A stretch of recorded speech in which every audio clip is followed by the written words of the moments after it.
Good afternoon and welcome to this first conversation with Gallery Joy's artists for this first exhibit, Afrocentrism and American Kinship, a visual exploration. And I have to thank the artists, first of all, for allowing me this opportunity to test the idea of a gallery in my home with such amazing art and with such enthusiasm and perspective on this. And I know you'll enjoy hearing from them. Gallery Joy is a dream, is an idea that I've had for several years now. And I'm grateful that when I first broached it with my husband a few weeks ago, he said, okay, let's go for it. Let's test it. And yeah, I think some of you may know that I've spent most of my life working in the humanities and thinking about the ultimate question, which is what makes us human. And so one of the things that I've been curious about is what does the artist say when he or she creates their work? What are they telling us? But also, and I've from the artists that I've been talking to recently on this show, they're also generous enough to say, well, what do you see? And how does that conversation get developed? And so that's one of the things that we're going to explore in Gallery Joy during this exhibit. And hopefully, because of the reception has been quite complimentary in future exhibits. But the other important point, which I've been thinking about a lot during this time when we've had so much to deal with in terms of our health and politics and environment, is this whole question about how we figure out how to communicate with each other, how to engage with each other, how to understand each other, and frankly, how to be kind to each other. And for that, I turned again to Bobby, who has thought a lot about repairing breaches and exploring public kinship, and is at the point now where he has some very specific points of view. And so I wanted to spend a little time with these artists who themselves are so generous and so engaged in thinking about their work and thinking about the three questions we'll pose to them. And then just finally, I want to introduce my curator and my good friend and my fellow humanist, Louis Hicks, who just, it was one of, I mean, I don't know how many people you can say in July, Louis, I don't want to wait on this anymore. I want to test this out. I want to think about it. And Louis says, okay, Joy, I'll start. I've got the, I've got friends, I've got knowledge, I've, worked as a curator, and I'll help you do this. And then does it so spectacularly. So Louis, thank you. Thank you for everything that you've done. We've been friends for too many years to is there something or to admit to, but thank you. And please, Louis, the curator of this exhibit. Thank you, Joy, for those kind words. It's been a real pleasure working with Joy and the concept and all the artists. One of the questions that people will first ask is, why were they chosen? Well, many of them are my friends, and I followed their careers for several decades since I've been here in DC. And also we wanted to make sure that there was a budding artist so that we could pass the torch. So it's a good mixture of various styles, also various ways that they approach their art, the disciplines that they came from in entering art, as well as the subject matter that they represent. So I'd like to go alphabetically and give you a little bit of food. John Brown, our first artist, was born in Washington, D.C. and inspired nature. His images have been exhibited in museums and galleries all across the United States, as well as abroad. John received both his bachelor's and master's degree from Boston University. His postgraduate studies in fine art took place at the Corcoran College of Art and Design in Washington, D.C. Our next artist, Julie Dickerson Thompson, was born in the 1950s in Brookland neighborhood of Washington, D.C. She studied communications, graphic, and publishing art at Simmons College. After graduation, Julie ran back to her home base in the infamous Chocolate City, where in the late 1970s took up residence at Zenith Gallery as an artist colony. Jordan LaRue Hamilton is an Austin, Texas native. While growing up in the cultural center of Austin, he was exposed to various artistic styles and technology. He's one of the few electronic artists of our group, and he's an anime artist. He's a self-taught artist. He's currently working to found a Black-owned studio that will be primarily focused on 2D and 3D animation. The studio will produce Afro-punk inspired animation with messages of brotherhood, Black love, and fantasy. Our artist that we can't introduce you to today is Wason Jones. And prior to our video, he was generous enough to record a video for us. So I'm going to hold him last, and then we'll switch to the video for his comments. Greg Scott is a celebrated artist who is also a painter, curator, and designer. He's currently an employee at Children's Hospital and runs the gallery there at the hospital. He's a native of Washington, D.C., and he began his journey as a professional artist at the Columbia College of Art Design in Columbus, Ohio. His work has been published and featured in several newspapers, magazines, books, and media. Joyce Wellman was born in New York City. She relocated to Washington, D.C. in 1981 to continue her artistic journey, which began with printmaking and painting.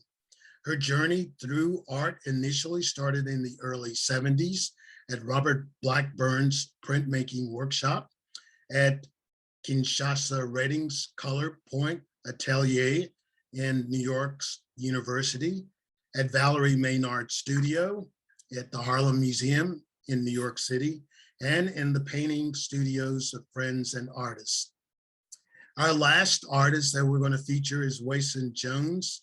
And Wason Jones is a graduate of the University of Maryland. He began making visual art since he turned 50 at a late age in life. But he's been involved in the arts since he was a kid. He played music for grade school through college, where he also was in improv dance company for a couple of years.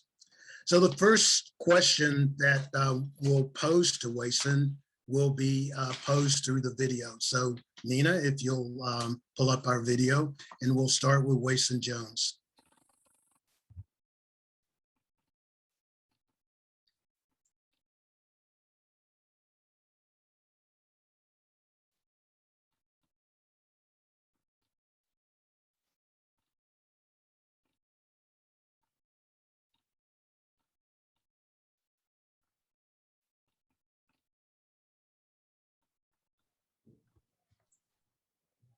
Nina, there's no sound. I think you might have to click the buttons in the bottom right corner, left corner for audio and video sharing.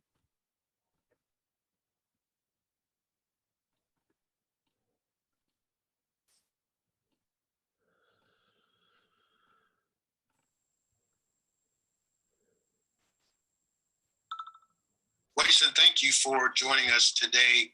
We're sorry that you're not able to join us on our live broadcast, but we really appreciate you taking the time to chat with us about what your work embodies. So let's tackle that question. What does your work embody?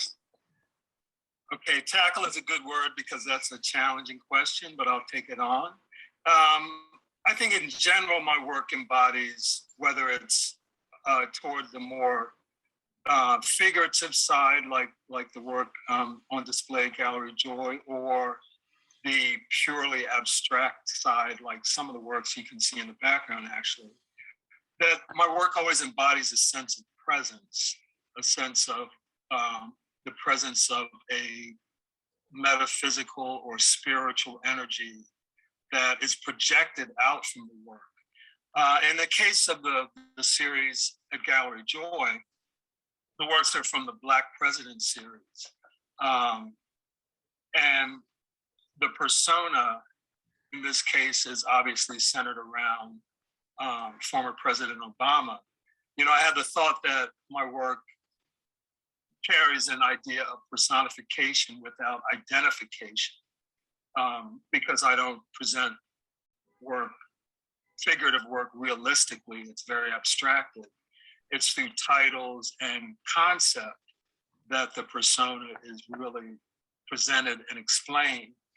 And these works are around my feelings about his ascendancy to the presidency and the reaction to that event that occurred within society, specifically the racist backlash to his election.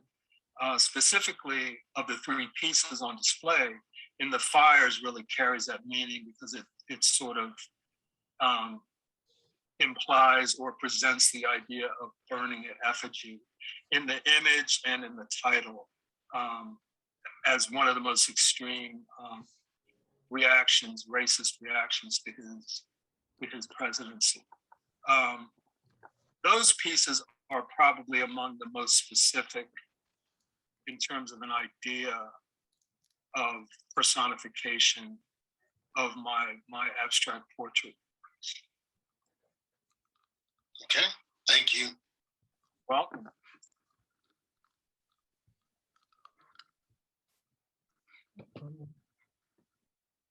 Okay, I'm going to pitch it back to Joy Ford Austin, the director of Gallery Joy, and allow her to continue with our program.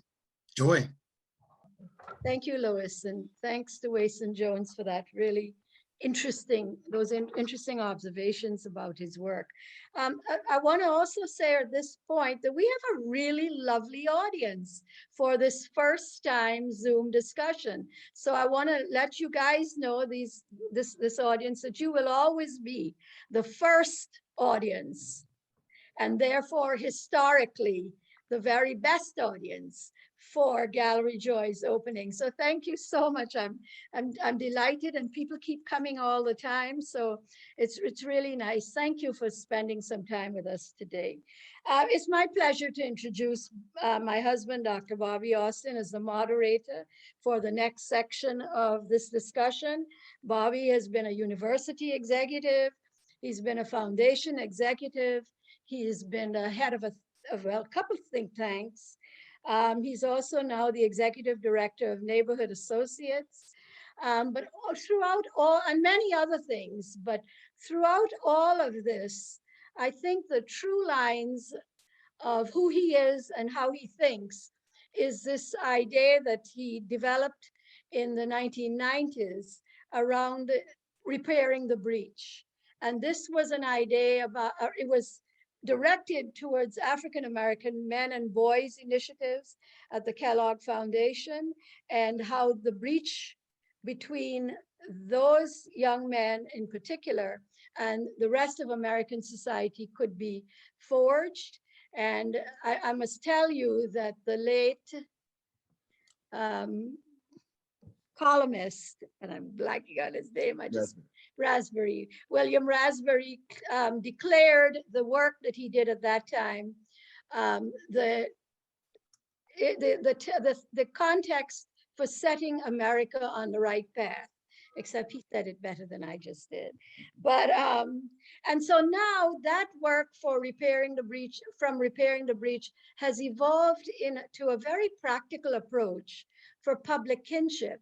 And to be really, really clear, I think this show and any other shows that we do will embody the ideas that public kinship presents for us, and the opportunities it offers us to be better people, to be better Americans, and to figure out ways to live in community. And I'll say to you on a very personal note that I'm an immigrant. I'm from Guyana. I've lived in this country for more than 40 years. And one of the things that I think those of you who know me will agree is that I have a really large and compelling admiration for how African Americans who have been in this country for several generations have chosen to live their lives with a great deal of courage and a great deal of strength in pushing the idea of what democracy can be. And so with that admiration, I want to hand it over to Bobby because it means everything to the development of public kinship in the next years of this country's life. And it's critically important. So thank you. Oh, but you can't really see me. That's great. I want to say first that it is nice to be with you and to see all these people on.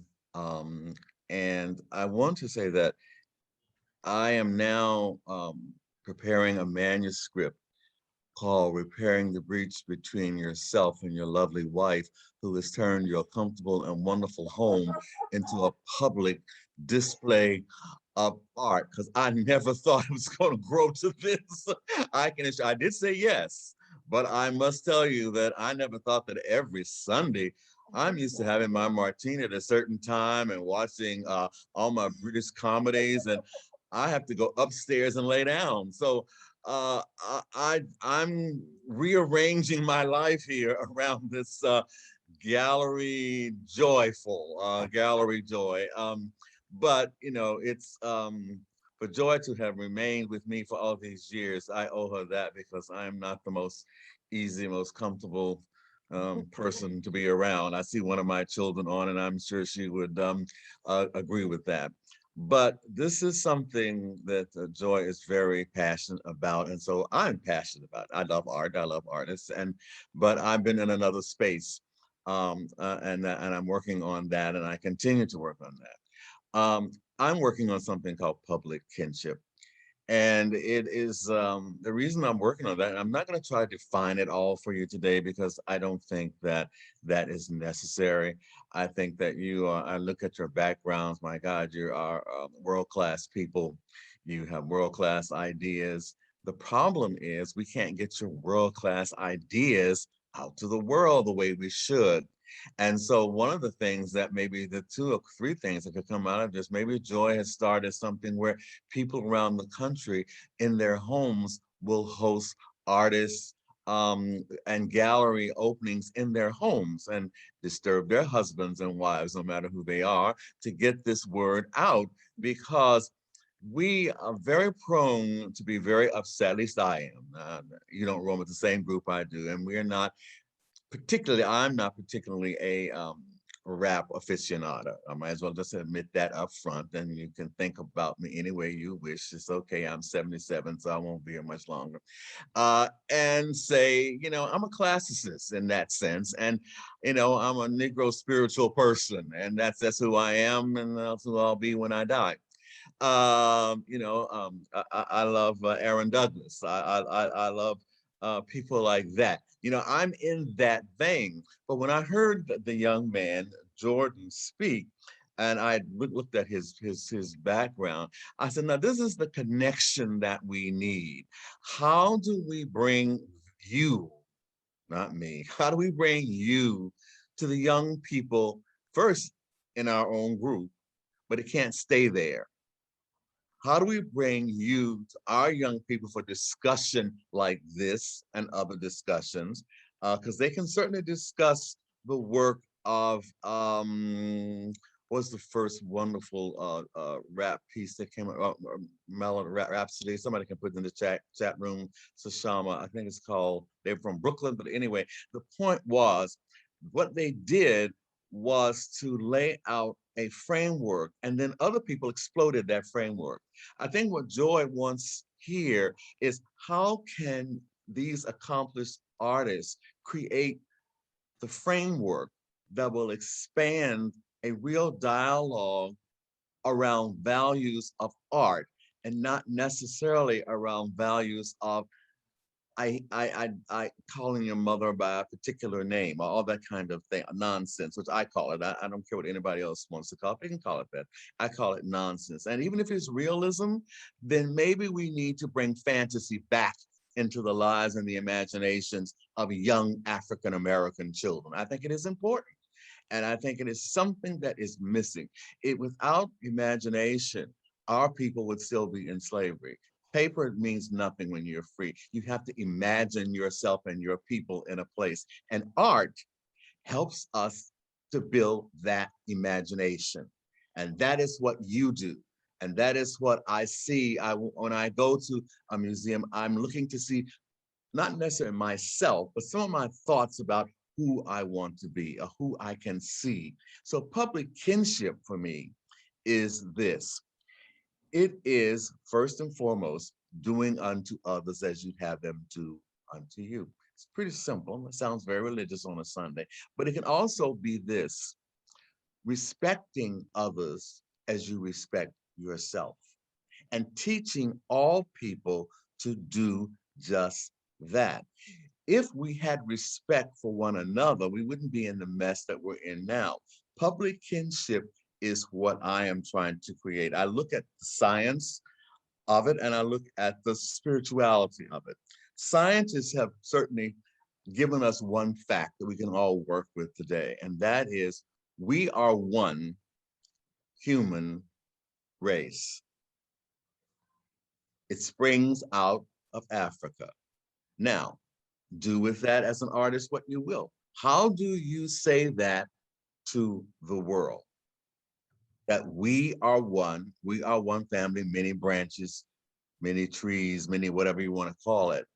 But I like the idea that symbolism, form, and sensibility that you create on canvas, which is not the same as what you would find in an African village, because they are living the culture and the art is what they live in. That's how they live. We do it in the European or the Western way, and that it is art for art's sake. But is there an intersection between that art for art's sake and public kinship? I think that there is, because it can be if not a teaching tool, a learning tool for young people and for all African Americans. It gives us something to talk about that is relevant, that is value free, in the sense that the values that you express are humanistic. And as Joy says, the values that you express are democratic. That is what is going to set, I think, this movement that she is trying to get started with art as a new way of looking at it. Art that expresses how African Americans see democracy and how we changed democracy. That is the key. We did change what democracy meant. Now, no one has to go on television and tell us we did it. We know we did that. So we need to talk about that. How did we change American democracy? Well, we opened it up for everybody to be a part of it, even some of those who don't treat us right after they get it. That's okay. We also learn to forgive and forget, but never forget that the redefining democracy in the world started with African Americans. Frederick Douglass, right on through our through line, our motherhood, our fatherhood follows that we are a people of the earth, but we are a people of a democratic voice, a moral voice in America. Now, I'm not going to talk about that because I think we're losing a bit of that, but that is what brought us to the 60s and the power that we had, the moral voice of King. But King didn't stand by himself. You know that. You're all highly educated. King stood on those moral voices that started in slavery and out of slavery, and sung and painted and talked until those symbols meant something to everybody. The Negro spiritual is public kinship at its highest form. Everybody can sing it, everybody can do it. It speaks to people around the world. I have traveled a lot, and I am always I was amazed and also hurt at one point in my life. I was in Germany, and these people were so happy to have me, and they had their little daughter come out, and she sang the verses of a Negro spiritual in a German accent. It was beautiful. So I came back, and I was working in Cabrini Green then, and I thought, well, I'm a, you know, and so I said to the child, would you sing me? Didn't know what a Negro spiritual was. Well, that hurt me because that meant we had failed. The parents failed. We all failed to pass these things along. But what the artists can do, if there is an artist movement for public kinship in America, you could help through the work of Joy and Lewis and others to recenter us with something that is powerful. And if you look on the walls here in the house, everybody isn't painting the same thing. Everybody isn't saying the same thing. There's this lovely piece by Julie Dickerson. I love all of them, but it is just, it belongs in my house. So she's gonna have to leave it. And I'm sorry, it's just people who come in, they don't even think it's for sale. They think, oh, what a beautiful piece you have. And I say, yes, it is. Isn't it lovely? But it says everything to me. It won't say everything to everyone. And I hope she will talk about that when we get ready to talk. I'm going to quit now because I wanted to proselytize a little bit more than saying what public kinship is what we do. It is what I do. It is not what anybody else does. It's what Joyce does. It's what Greg does and John and everybody. It's what you do to create a space for relatedness.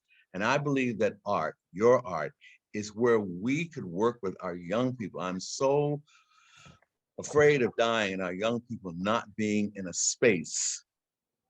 I know they're doing well. Many of them are doing so well. But I mean, we have been a group of people that I have a good friend, and he used to tell me, he was a white guy, he said, why do you worry about everybody? I said, I guess we can't help it. That's who we are. We want every child to do well. We don't want 1%, 5%. Of course, we have brilliant people, and we have people at Harvard and Yale and Fisk and Morehouse. We have brilliant people. But then we have those who are left behind, and that's what we must work on. And I think that's where public kinship has its greatest value, with whites and with blacks. Because believe me, there are whites who have been left behind. And we must be big enough and moral enough, as King would say, to take the world house, these are his, and make it ours. And I think artists can do that. I'm going to quit, and now I'm going to ask questions, and there are 3 questions that you have, and that is, what does your work embody? That's first. And second, I've described public kinship in a way, and do you see a relationship between the 2 ideas, doing unto others as you'd have them do unto you, and self-introspection, because that's what public kinship is? And how can we as Americans, what is the role of African-American artists in engaging and exchanging these ideas of democracy and creating a kind of country, kind of nation in America? We're going to start with John Brown. And then from John, we'll go to Julie. From Julie, I'll call your names again. We'll go to Jordan, and from Jordan to Greg, and from Greg to Joyce. So John, could you start us off? Let me see, John, where's John? Oh, there he is. John, I think you're still on mute.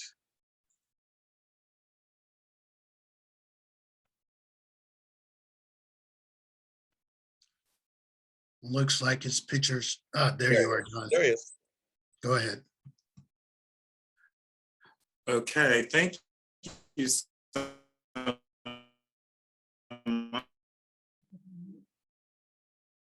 much for your thank you so much for your comments, Bobby. Hello. Yeah, you're here. Thank you so much for your comments.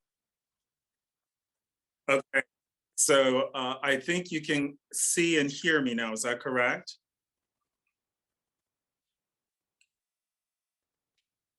Yes, it is. Yes, yes. Great. Well, first, Bobby, thank you so much for your insightful comments. I also want to express my appreciation both to Joy and Lewis for your leadership in including my work. And let me try to dive right in answering some of your questions. And if I don't answer them all, please let me know, and I'll try my best to cover those areas that are missing. But in terms of my work, I think of my work as focusing on the beauty of nature. And I want to look at all aspects of nature and encourage viewers to explore nature through my eyes. But I also recognize that people bring their experiences when they see my work. And I'm very interested in hearing their reactions. But in general, I am hoping that people will have different types of sensations, that perhaps they will be enchanted by some images. They may find other images tranquil. Sometimes there may be revelations in what they're experiencing. And I try to encourage people to slow down, to pause, to look at the work, which has just been taken in very random places around the world. But hopefully these images collectively will evoke a sense of beauty that people can relate to.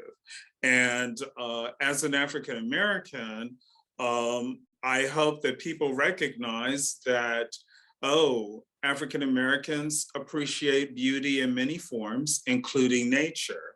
But I also believe that other cultures also can relate to nature in different ways, and they too can appreciate beauty. In terms of engaging dialogues, I think that kinship is very important. I want to commend the group that has organized this exhibition, because even today, by using technology, hopefully we are reaching younger generations who like to use videography and the internet and other technologies in order to communicate. So hopefully by us gathering today and sharing our thoughts, we are hopefully reaching younger audiences and younger generations, and hopefully we will include them in the dialogue as time goes on. I also want to mention that I've been fortunate enough to participate in Art in Embassies programs, and that is through the US State Department. And my work has been featured abroad, particularly in Africa, I'm pleased to say. And so not only are citizens, US citizens who work in the embassies engaging with my work, but visitors to those embassies in the respective countries are also exposed to my work. And hopefully by having my work in the embassies, conversations and dialogues are occurring, even if I'm not present physically, my work is. And hopefully that work is inspiring people to think about nature in novel ways. So I will stop there and pass the baton on to the next artist, unless you have more questions for me. I just want to pick up one thing that you're saying, and that is what a wonderful idea for us to consider as a collective. Sometimes when I get a lot of people together, I don't let them leave me. So they may have to stay for a year or two as we discuss this, because what a way to show your work. What a way to create the dialogue in other countries about who we are and our varied understandings of life. Your work is, of course, extraordinary, and anyone can be related and is related to the beauty of nature and the environment, and therefore causing all of us to talk about something other than the most mundane of things. We have got to move on to a different conversation, a different dialogue, and we've got to produce the narrative. If you, John Brown, Julia Dickerson, and the rest of you, if you don't produce that dialogue, we won't have it. You have to produce the narrative so we can have the dialogue. And I will go now to Miss Dickerson Thompson so she can tell us more about her work. Thank you. I think I'm going to try and answer all three questions in one answer, if that's okay. That's fine. In the interest of time. I took so many wonderful notes, and I want to thank you very much, not just for this uplifting exhibit, but the conversation, which I think is so important and so powerful. Just to talk a little bit about my work, I would say that especially based on some of the things you said, Aaron Douglas is certainly an inspiration for me and a strong influence, as many other artists are. I see my work as embodying spirituality a great deal of the time. You'll see Adinkra symbols. You will also see an organic sense of improvisation going on. You will see a soapbox. This series right here is the RX for 45 as we were going through that period. The RX that I found to get me through was resist, first of all, then to assist, second of all, and then to exist, which is about being able to take the life and all the struggles and all the challenges that we're facing and turn them into something positive and still enjoy the time that we're in. Then the ancestral spirits, there is a piece in there, a sculpture that I'm very proud of, and it speaks to nature as John did earlier, but it also speaks to ancestral, to the intergenerational. I think that we came up in a generation gap and turned that into intergenerational experiences. So this piece here, back to the fields, ironically, there's a celebration of new birth in the egg. And then there's the tree, which is symbolic of our ancestry, our roots, our future. That piece was actually created by my mother, and I'm sure that she worked with my father to create the base, and then the doll, the figure, and all of that were pieces that I brought together, including an African sculpture base. So there's a lot going on inside the work, but I think it's not until we get to the conversations that we're able to enjoy, explore, and use the experience to grow. It was recently a show that was Blackburn Gallery, Joyce. I finally got to see where your roots were. And someone came and explained to me the question I had about my work. I had used this paper and she explained that it was formulas, problems, and solutions. And I said, thank you. So thank you for the conversations, and let's see how powerful, a lot of the people in the younger generation don't understand, but I'm old enough now to say we do make a difference. We have made a difference, and we can continue to make a difference through our lives and our art. So that's my story. Well, thank you, Julie. Not only, difference that you and others have made the difference for us in this country. I want to just pick up on one thing, and this is what art is all about. When I saw the egg, I said, oh, this is fantastic. This is the universal sign and symbol of birth. And it's everywhere, every culture. So you plunk this down in Beijing, they will know exactly what you're talking about.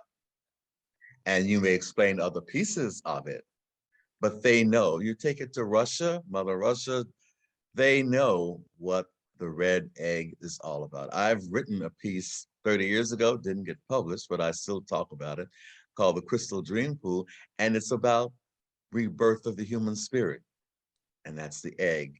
So, and that is what I call public kinship, because, but the key here is what Joy and Louis have to do. They can't be lazy.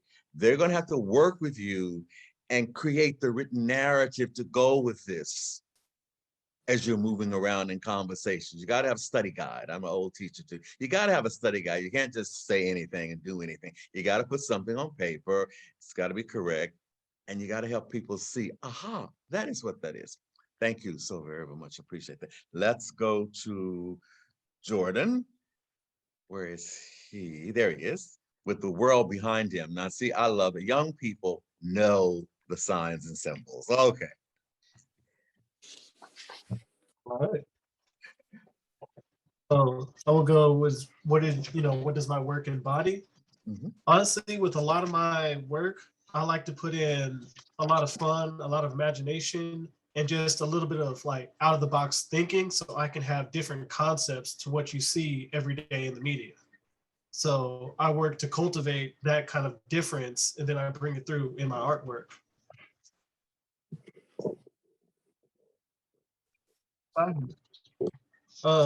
Between public kinship and how I feel, I do feel like, as a Black man growing up as I have these lessons that have just been ingrained and, they're written all upon me. And if I'm able to give that to younger people to help them out and say, hey, this is something to look out for, while I'm also making a story that they can watch and not even realize, oh, I'm getting a message here. My job is done. Mhm. Mhm. So currently I write stories. I like to have a little action in all my stuff. And I like to just put these messages in the background. So if you want to read into it, you can learn something. If not, come and enjoy the visuals. Well, Jordan, thank you so much. This is the powerful intersection between all of your work and this generation. I think it is called anime, which my wife is the one who told me what it was. It looked like a beautiful cartoon to me. But my son, who is a true jock, unlike me, he's a dentist. He came in because Joy has been ill, as you know, and I've never known him to want to buy a piece of art. And they are people who they can afford to buy art. Well, he bought one of those because it spoke to him. And what I'm saying, Jordan, is you are onto something that we're all gonna have to be onto in our own way, not doing anime, but doing doing all the things that we do, but it's got to be in a package that we can send to people, they can see it. Young people are going to love what you have done. The Japanese would learn a lesson. You can teach them in their really unknowing, I won't call it racism. It's just chauvinism. That's how their culture is. It's not to be disdained. It is to be worked with.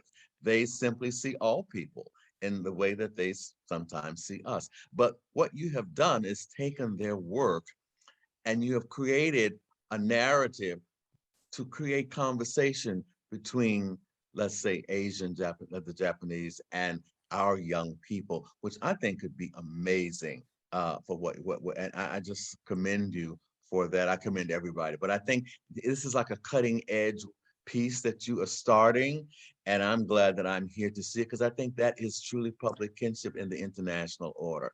I thank you so very, very much. Greg Scott, who has a smile like me. I smile like my father. People always say, when I was young, they would say, gosh, you grin a lot. And I said, I would say I do. And grinning, not knowing I was grinning at the time. But thank you, Greg. And so we'll go to you. Okay, thank everybody for joining us today. And I just want to thank Joy and Lewis for putting this on and just all the artists that contribute their artwork to the exhibit. It's an honor and a pleasure and a blessing at the same time. This is my first show for doing COVID. This is my first show. So I was very happy when Lewis called me and asked me, yes. He couldn't even get it out of his mouth before I said yes. So yeah, but my images are very strong. I came through, I love the 60s, the 70s, and the 80s images. I came through advertising. I graduated from Pratt Institute. I lived in New York City for 10 years, lived in LA for 2 years. I had an opportunity and chance to work with top celebrities during that time. And I also worked with Andy Warhol. I dealt with Keith Haring. I came through all of that. That's not on my resume, so I don't put everything down. But I had a chance to work with with Quincy Jones and people like that. So they were very influenced on my life. And so in saying that, my images, I always want my images to be strong enough to capture everybody's attention. And I always wanted like my images to be like a movie. And wherever you looked at, that image is moving without it being moved. So that intrigued me on that level. And so in doing that, I found out at a young age, people were drawn to my images or drawn to the way I draw pictures and try to understand how my concept. And then I started getting into, okay, let me take the imagination over here. Let me take the imagination over here. Let me get them to think on this level. Let me get them to think on this level. Let me play with the eye over here. And I love colors. So colors is just my thing. And I love the way colors just change people's energy when they see the artwork. So, you know, things like that just encourage me. Now, I also had an opportunity. I've come full circle in my life. So and I like circles. I also had an opportunity to be the curator at Children's Hospital for the last 15 years. And you talk about kinship and bringing people together through diversity, and just people love to see the artwork in the hospital. And when I found that out, I was in heaven. That's all I'm gonna say. So I've had the opportunity to work with many artists from many backgrounds, and just to see, when I see a child walk down the hallway and can't talk about a piece of artwork with his mother, or his father talk about a piece of artwork or photograph, how that photograph moves them when they stop and look at the artwork, those type of things I'm just inspired by. So anytime I meet I love being in the arts. So anytime I'm being with an artist, whether it's anime, whether it's sculpture, whether it's abstract, whether it's fabric art, that just incorporates my life. I'm in my world at that point. So that, and I come from a background of jazz. So my parents was really into jazz. My uncles and them was into jazz. So I've tried to incorporate all of that in my artwork when I create something. And what's the next question? I think you've answered all of them, as a matter of fact, and get wrapped into one. Yeah, the role of the African-American artist in exchanging ideas. I think if you can work with young people in a hospital, that's perfect. Yes, you were going to say something, though. Now, I think this is a wonderful, I just came up with the idea. I get these ideas. I think this is a wonderful platform. And I think, George, Lewis, if you guys, I think it'd be good to introduce this to the school systems as a virtual gallery exhibit conversation for students. That's the way I think you can hit the younger people and get them to do like maybe a little gallery show at their school and get them to talk about their artwork as well as talk about the artwork at the Gallery of Joy. Perfect. I like that. Give Joy and Lewis something to do other than to just take over my house and destroy my ability to have. But anyway, Joyce. Now I know Joyce well. So Joyce Wellman, I know Joyce Wellman extremely well. I didn't know the rest of you. Sorry. I love you now. I know you. I knew Julie by reputation, of course, but I am delighted to see her. And so we'll go to Joyce now. You're on mute, Joyce. You're missing your wonderful voice. Unmute. Yeah, there you go. Okay. All right, thank you, Bob. It's good to talk with you too. And you know, I when I first saw the title of the show, I to be honest with everybody, I was saying, well, I don't know if I understand that, but that's why I was so happy to know that you were going to be talking about this. And the idea that art can be an intersection with the humanities. And, you know, like everybody who talks about art doesn't have to be an art historian or anything like that. But the idea that how does our art function, and can it function in this kinship? And what I really love what you had to say, you're the second person who I know who talks like this, that there's one race, it's called the human race. Yeah. And I think that is one of the first steps to get us to build this kinship. And the idea that Afrocentrism and thinking about our creating collective, we wouldn't be just creating it for us, because you said that also there has to be this connection. It has to be for everybody. Because sometimes I wonder, okay, so what's going on in our country? Why are some people so angry and everything? And sometimes I said, well, this is what I came up with today. Oh, when you look at African Americans, we embody so much of America. When people think about coming to America, they think about us. When they think about the culture, they think about us. So we have so much to celebrate. Even the people who are treated horribly, killed and murdered on the street, we found a way to celebrate that and have the whole world do it. And the proof of it is when George Floyd was killed. Now, the thing that blew my mind after everything else is said and done, that nobody had to send out a call for action. The whole world stood up and acted because it was something that happens to people all over the world who are minimized and so on and so forth. So, you know, I think it's wonderful to be talking about the possibility of communicating. Now, my work is like totally abstract. Okay, not all the time. Sometimes I have something I want to say directly, but then mostly it's abstract. You're going to see bright colors. You're going to see numbers. Like here, this one is called from head to hand. That's how we live as human beings. We go from our heads to our hands. And if we take up the idea that we can bring this idea of collectivity and kinship to America, because this is what we've been talking about all this time. Can one artwork do it? Who knows? But the idea for me, my stuff kind of comes like this. I like numbers. And, you know, the idea that we're one is a real good one because, you know, we got 46 chromosomes. You add them up, that's 10, that's 1 and 0, that's 1, we are 1. This piece is my other thing I love to print. It's called freestyling. That's how I work. I just kind of let it go. And this is etched on a plate. And I said, wow, that looks like a cool dude. So I think I'll call it freestyling. And freestyling also represents how I try to work at times where I'm just going to get started. Usually I'm doing a lot of colorful things. And this latest set of works is, you know, black on red, black on blue. How are you going to do that? How are you going to see through? My work usually is like this. There's numbers, there's hands, this about storytelling.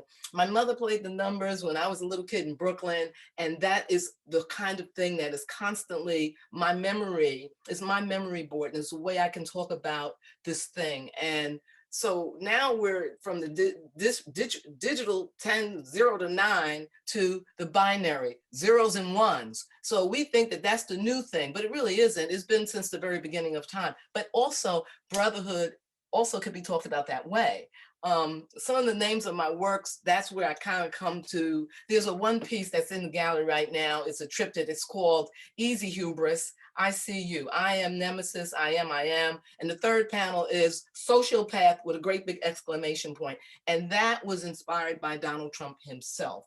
I looked at what was going on, all the hubris that he does, whatever it is he does, but Greek mythology. So let's talk about international. Let's talk about, you know, the Chinese are, in my mind, the Japanese, they have given a great big influence to everybody around the world with this anime.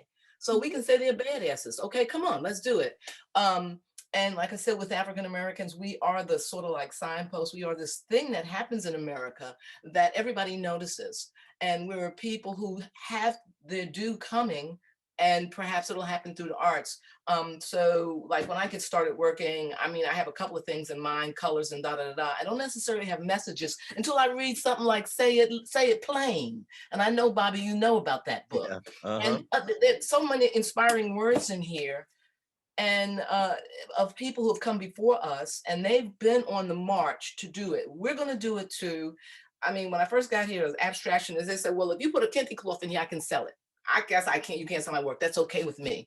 But, you know, every artist comes to the table with some different kind of way. My thing, let me put a picture of, if our emotions are possible, you know, we know how to count and send somebody to Mars, but if we ask, how come you did so and so, many times people say, I don't know, because they're not in touch with the inner spirit. And that's, I think, what you're talking about. And I think art can get us in connection with that. And, you know, like you, I love Julie's piece because there was something so special about it. And I actually thought it was one of the things that you and Joy had already collected of the many objects that you have in your home. And I didn't get a chance to tell you that, Julie, but I think it's just out of sight.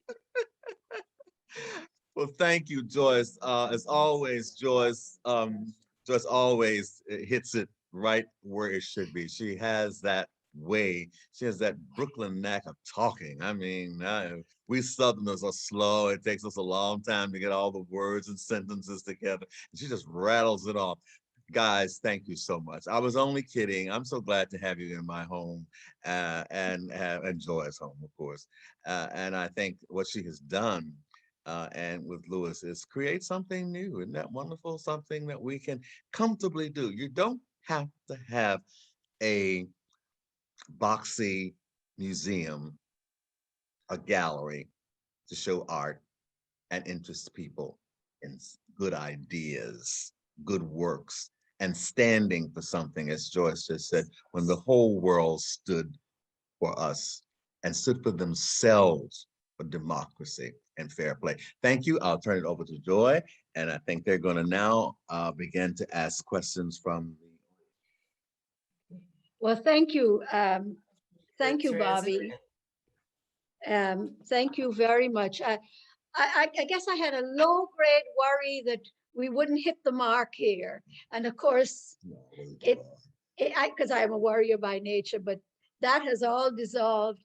And you all have answered these questions and stretched our imaginations, both in your work and in how to interpret democracy, how to interpret public kinship, and how to engage with each other as artists and engage with each other as audience. And so what I wanted to do in the few minutes, I know we've gone over a few minutes, maybe just for 5 minutes, if there are any questions, any observations from the audience, would you unmute and ask or give us a sense of what you're thinking?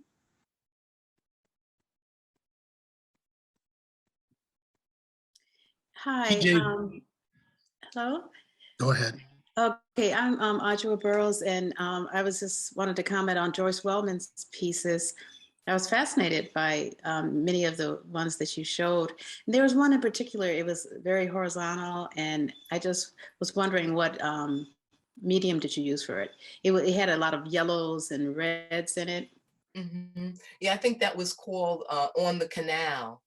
And it was inspired by a show that I was in where we were talking about the New York State canal that runs from New York State to Ohio back in the old days. And one of the things about that canal show was that the canal boats have their flat boat, and then they have like a little house in between where people are. And one of the things that they were positing whether or not that was one of the routes on the Underground Railroad as well.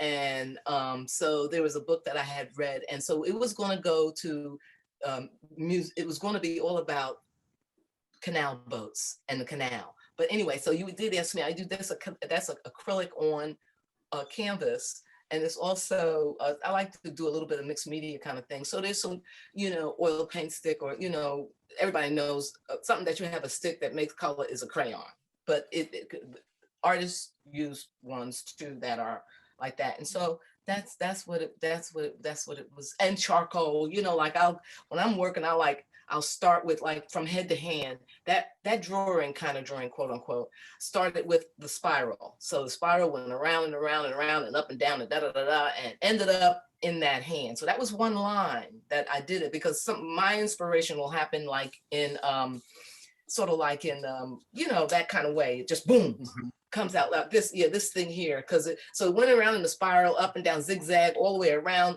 over the shoulder, another little thing, and then my hand, I put it there because hands are kind of thing that in art, a lot of artists do it all over the world. The hand has such a powerful meaning. It actually, is actually the mandala as well. So it represents the spiritual in art. It's, we get hunches, we get, handy ideas, but that's what I did with that. And it's a square, so on purpose, because the work that I do will be some sort of geometry somewhere in it, either the thing itself or inside there. And the spiral is so important. So we go around and around and around and around, and it's part of nature. And it's sort of like the thing that you find it all over nature. It's in us. Thank you, Joyce. Any other questions, observations before we bring this to an end, this extraordinary session, in my opinion? Any other questions, I was going observations? to add, I was just going to add, one of our viewers, P.S. Perkins, had a suggestion. So P.S., if you are ready. Okay. Yeah, I was just thinking, and I haven't thought that. First of all, thank you to all of the artists. This is incredible. I remarked to Lewis and said, I need a gallery. It's like I want everybody's work. I do photography a little bit, and the first gentleman that showed his photography was so incredibly beautiful, and I could see how young people could very much relate to the anime work of Hamilton, just everybody's work. I want, when I grow up, I want a piece of everybody's work. But what I was saying is my work is in communication, and I am a master storyteller and poet and writer. But one of the things that I work with in my own work is what I call language legacy. And I am spending a lot of time trying to help individuals, families, communities renew their commitment to communicating in a way that uplifts us all, as your art is trying to do. We need to change the language. We need to reframe the language. And we know that we have adopted and adapted to a language of our oppressors in that oppressive time. Right. That language was never meant to do anything but what it does. It wasn't supposed to. So through your art, you have been trying to transcend all of that. And so my job is literally looking at words and dealing with them and talking about how we need to be transformed by renewing the communication processes. So with that said, I was mentioning to Lewis Hicks that, what we can do is, as a member of the humanities and supporting artists, visual artists and all other kind, is bring the young people together into the spaces in small groups at a time, and just let them tell the stories that they see in the work. We just have like a little round, fire group kind of thing. And you tell, what do you see? And someone that has the ability can prompt or can help, but mainly it's just about, what are you seeing? What are you feeling? And how is this speaking to you? Let's tell a story together. And it can even go into an artist workshop or any other things, but that was just something that was coming to me about, how can we get them involved with this in a manner that allows them to have voice and be able to say to them, what do you see? Thank you to so us what much. they see. Thank you. Thanks so much, Dr. Perkins, who helped You us when we were doing Humanities DC programming, and very fine Humanities DC programming. Yes, thank you. Think of these suggestions. Joyce, Joy, I just wanted to respond to that, to say that, yeah, I think that's a great idea. One of the ways that kids like to be able to do things is to tell them the story and then let them illustrate it. All you have to do is give kids the materials, whether it's the idea and whatever, they can do the rest. You don't have to teach them anything. They know how to draw. They know how to use art materials. Kids really, really, really, really, really do. They don't have all the other stuff preventing it. So, and they enjoy it. So that's one thing. I think the spoken word is very extremely important in deciding on what you're going to be doing as an image. Thank you, Joyce. And another comment, and then John? John Brown. If I could just add a comment, the process that was described by Dr. Perkins reminded me of what it was like to be an art student and going through the critique, which is a process that art students must go through with each of their classes.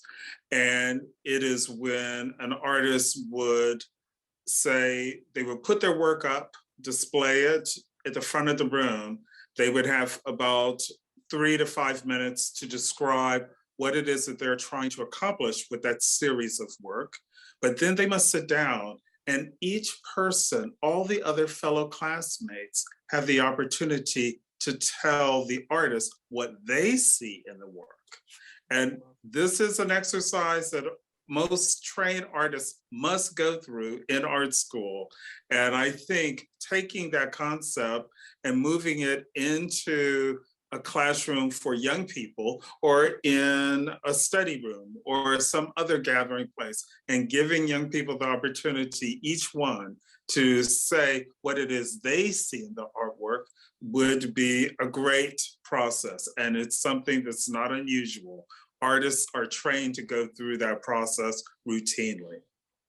Thank you very much. So Lois and I are taking notes from people who come to the gallery on Saturdays, as well as the conversations that have happened today, as we think about what happens next for Gallery Joy. And, you know, I'm getting closer and closer to the opinion that there is a life for Gallery Joy after this exhibit. And I appreciate and thank you guys for that.